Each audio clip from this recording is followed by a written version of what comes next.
Hey, BookTube. Bang, bang, bang, bang, bang, bang, bang. All right. Today I am going to do something that I saw on Becky Bookworm's channel, and she got it from somebody else, and yet my mind eludes me to who that could be. My dogs are in rare form today, so I apologize in advance. They've been jumping up on me and kind of howling,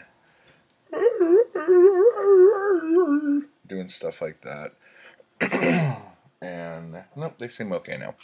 All right, so this is the witch book thing, and I think I'm going to do this all the time because this is way more interesting for me than just doing like a typical wrap up. So a lot of these books you've heard me talk about, but basically what you do, you take the last 10 books you read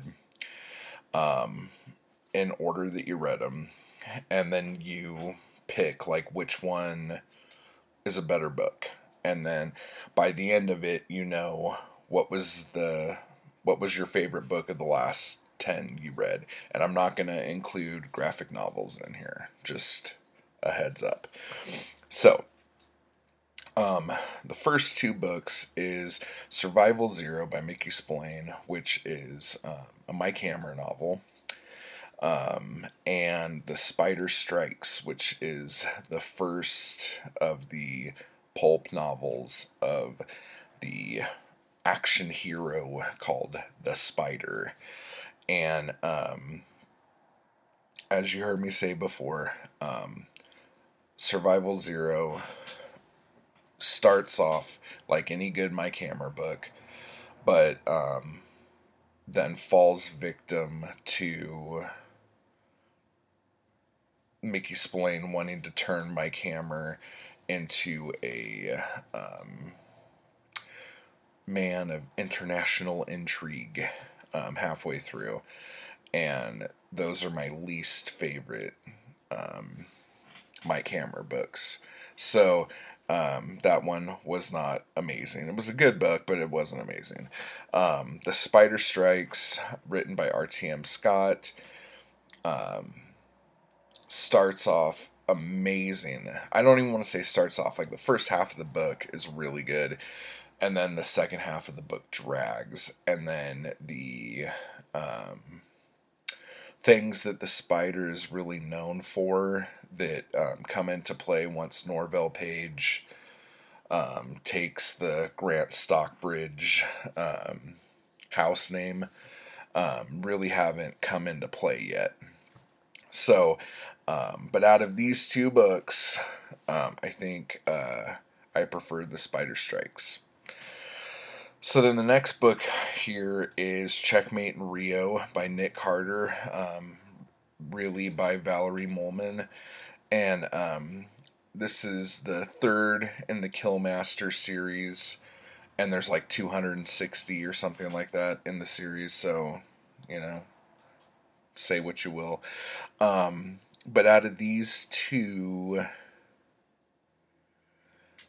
basically, Nick Carter and a woman from the CIA, I believe, go to Rio because a lot of their operatives have been either going missing or turning up dead. So they're going there to find out, like, who's killing them, who they work for, blah, blah, blah, blah, blah. While it's going on, there's a lot of action, a lot of sex. Anyway, so out of these two, I would still have to go with The Spider, I think. This Nick Carter book was a little dry for me. Okay, next, Cop Hater, Ed McBain, the first in the 87th Precinct novels. This story is about someone who's killing the detectives in the 87th Precinct. And it is extremely good. It's very it's connected really, really well, going from chapter to chapter. It keeps you going. The characters are very much fleshed out, to where everybody's a little bit different. It does have that Dragnet narration style, which is okay if you like police procedurals, but if you're used to more hard-boiled or more noir type stories like this, it can seem a bit dry. But Cop Hater was amazing. So between Cop Hater and the Spider Strikes, Cop Hater, without a doubt. And then I really wish this was later on, but At the Earth's Core by Edgar Rice Burroughs, the first in the Pellucidar series. And this book is about a rich guy and a scientist. The rich guy is kind of backing the scientist, who came up with this invention to basically drill into the Earth's crust. And something that you could like ride in and all this other stuff. Well, something goes horribly wrong when they're inside of it and they can't turn. And so they just keep going and keep going and keep going until they come out the other side. But instead of coming out on the other side of the world, they come out in a different world completely, which is at the center of the Earth. So, and then they obviously don't have any weapons or food or anything. Like, they were not planning on having to be in this environment, and greatness ensues. It's super fast paced. The world building seemed to just happen. It was, the book is so effortless and well written and well plotted that it's just, you read it and you're just like, fuck, I can't believe this was written in like 1916 or whatever. It's mind-boggling how well it goes together and how it really, to me, does not age. Like, it's timeless. So, now, I don't know if I like this book so much because I didn't think I was going to be that in love with it. I wasn't expecting anything. But between At the Earth's Core and Cop Hater, ask me next week, I might change my mind, but I think I'm going to go with At the Earth's Core. So, then, the next book, The Adventures of Sherlock Holmes. Now, this book was good. It's a bunch of short stories about Sherlock Holmes. But this took me a very long time to read because since it was short stories, I could put it down and walk away from it. So if you haven't read any Sherlock Holmes, you really should consider it. It's they're all told from Watson, who's kind of documenting his buddy, and they go on adventures. And the first one in here, what's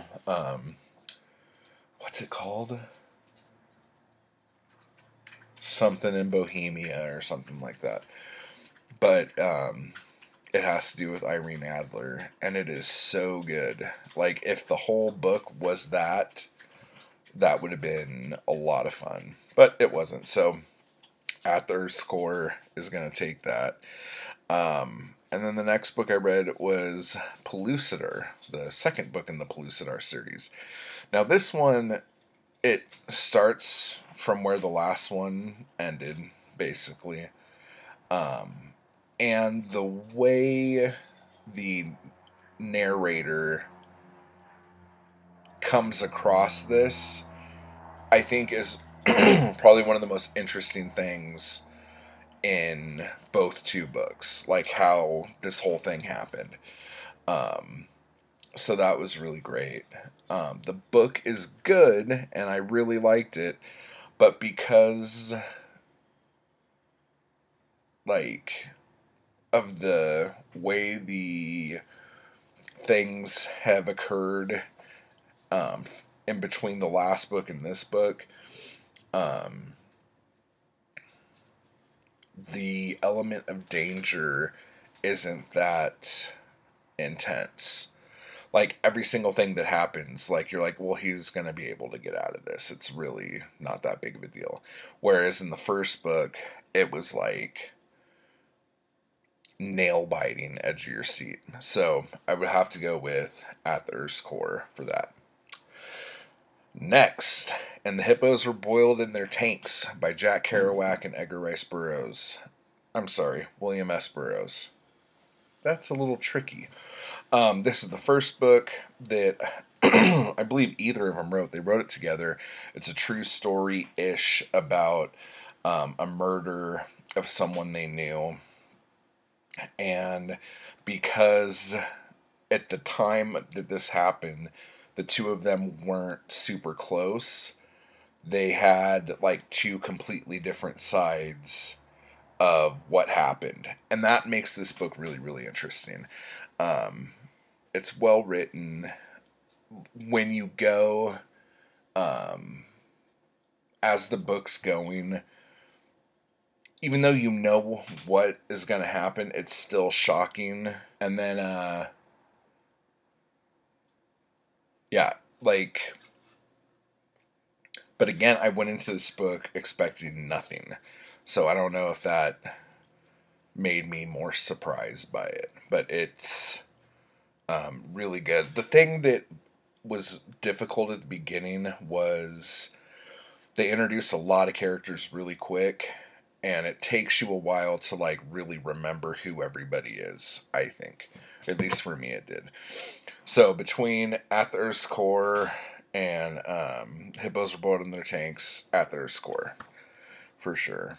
Then I read Factotum by Charles Bukowski, another in the ongoing Henry Chininsky series that is basically Charles Bukowski's life.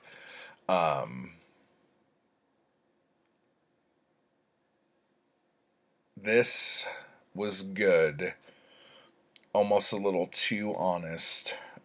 There's some things that I could have gone without knowing that I don't think really helped the book much at all. But the main idea with this book is all of the jobs he had gotten and lost in between going to college and working at the post office. So, if you like Bukowski, then this will fall right in. But if you've read a lot of Bukowski in a short amount of time, I think this will be very dull. Because I think Ham on Rye is better than this, and I think Post Office is better than this. It's good, but it's a lot of what we already are doing. So, obviously, At the Earth's Core takes it. And then finally, Children of the Divide by Patrick S. Tomlinson. I really wish I would have read these books in order, because the first book, I started reading it and then I stopped to read the newest one. The arc is so far really interesting and really good, and it's like a real detective novel set in space, and I'm digging the hell out of it. So that's really, really cool. And I'll tell you more about that later. But the Children of the Divide is, they're on this planet, the last survivors of Earth, and they're working with the Atlanteans, which is the alien race that lives on the planet. And this terrorist cell, I guess, all at once, like all of these things go wrong and happen. And during all of this, they find out that the moon isn't really a moon, and it's like Star Wars, like, that's no moon. It's a space station. So all of this chaos ensues, and we follow a bunch of different groups of people. Ooh. We follow a bunch of different groups of people who are all doing their own thing in trying to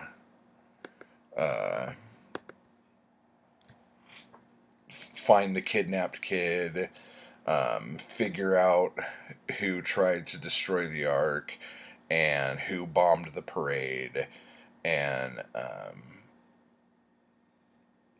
basically all that's going on. But then the upper echelon of people are worried about the aliens that destroyed Earth, that they might be coming back. So all of this stuff is happening, and the reasons why I reviewed this book so harshly is because I didn't read the other two books, and there was a lot of stuff that I didn't know about.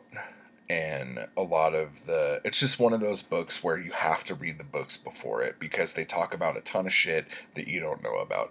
So obviously, the winner of the best book out of the last 10 is Edgar Rice Burroughs, At the Earth's Core.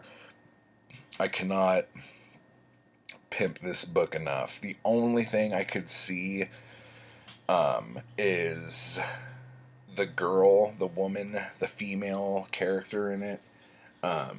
She always gets herself captured or in danger, and they have to go save her. But at the same time, she's not human, so maybe we don't have to get all upset about this. So, but again, it's a book of the times. I don't want to oversell it, because I went in thinking it was just going to be an okay read, and it was really, really good. So, I'm going to be doing this a lot, because for me, this is a way better way of going over what I read. And I think it helps you see what was really good. But all in all, this and Cop Hater were by far the best books out of the last 10 I read. It was really hard for me to pick At the Earth's Core above Cop Hater. So until next time, everybody, I am going to salute you as if we were officers.